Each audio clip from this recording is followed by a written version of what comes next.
नमस्कार, सार्वमंथन न्यूज महाराष्ट्रमध्ये आपलं स्वागत. पाहुयात आजची सविस्तर बातमी. शिर्डी व शिंगणापूरच्या मध्यवर्ती ठिकाणी असलेल्या नगर मनमाड रस्ता दुरुस्तीचं काम लवकरात लवकर व्हावं यासाठी रस्ता कृती समितीने आज सकाळी राहुरी फॅक्टरी येथे केलेल्या रास्ता रोको आंदोलनात जिल्हाधिकारी पंकज आशिया यांची देखील गाडी आंदोलनकर्त्यांनी अडवल्याने काही काळ चांगलाच तणाव निर्माण झाला होता.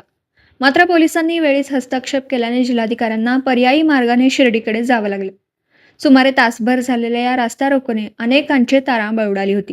गेल्या अनेक वर्षापासून नगर मनमाड रस्ता दुरुस्तीचं काम खोळंबलं. हा रस्ता अक्षरशः मृत्यूचा सापळा बनला. वारंवार या रस्ता अपघातांमध्ये अनेकांना प्राण गमवावे लागले. त्यामुळे संतप्त झालेल्या राहुरीकरांनी रस्ता कृती समितीच्या माध्यमातून आज बुधवारी सकाळी 11 वाजता राहुरी फॅक्टरी येथे नगर मनमाड महामार्गावर तासभर रास्ता रोको आंदोलन छेडलं.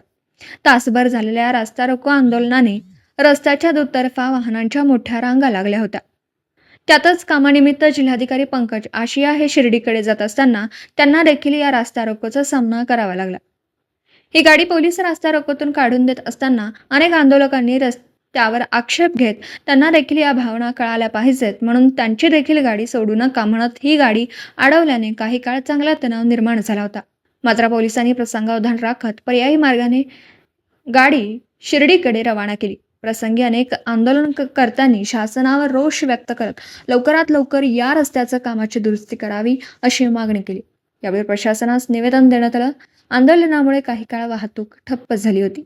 सार्वमंथन न्यूज महाराष्ट्र, राहुरी, अहिल्यानगर. मनमाड रस्ता दुरुस्ती कृती समितीच्या वतीने नगर मनमाड रोडच्या झालेल्या दुरावस्थेच्या संदर्भात त्याच्या विरोधात आज नगर मनमाड रस्ता दुरुस्ती कृती समितीच्या वतीने आज रास्ता रोको आंदोलन करण्यात आले. या आंदोलनात आमच्या काही प्रमुख मागण्या होत्या. नगर मनमाड रोडवर जे खड्डे पडलेले आहेत ज्यामुळे अपघात होतात, अपघातात आतापर्यंत शेकडोच्या वर नागरिक मृत्युमुखी पडलेले आहेत, तर ते खड्डे लगेच बुजवून डांबरीकरणाने बुजवून आणि नवीन रोडचे काम लगेच सुरू करण्यात यावे ही आमची प्रमुख मागणी होती. त्याचबरोबर हे काम सुरू असताना अवजड वाहतूक ज्यामुळे रस्ते खराब होतात, हा रोड जोपर्यंत दुरुस्त होत नाही तोपर्यंत अवजड वाहतूक पर्यायी मार्गाने वळवावी.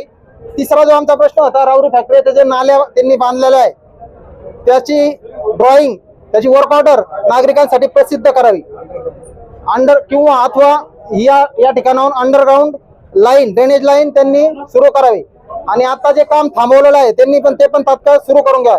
रस्ता सुरू करण्यात अथवा त्याच्यात कोणत्याही कामात आमचा कुणाचाही अडथळा आणण्यास काही हेतू नाही. किंवा प्रामाणिक हेतू आमचा असा आहे की सर्वांनी या रोडवर चांगले काम करावे. या रोडमुळे कुणाचा अपघातात नाहक बळी जाऊ नये हाच आमचा उद्देश असून आमच्या रितसर मान्य आम्ही NHI अधिकारी, पोलीस प्रशासन यांच्याकडे दिलेलं आहे. जर या मागण्या आमच्या मान्य झाल्या नाही तर दसऱ्यानंतर आम्ही NHI जे जिल्ह्याचे कार्यालय अहिल्यानगर येतील त्या ठिकाणी सर्व नागरिकांना घेऊन, या अपघातात मृत्युमुखी पडलेल्या कुटुंबाला घेऊन त्या ठिकाणी आंदोलन करणार आहोत. सार्वमंथन न्यूज महाराष्ट्राला लाईक करा, शेअर करा, सबस्क्राईब करा.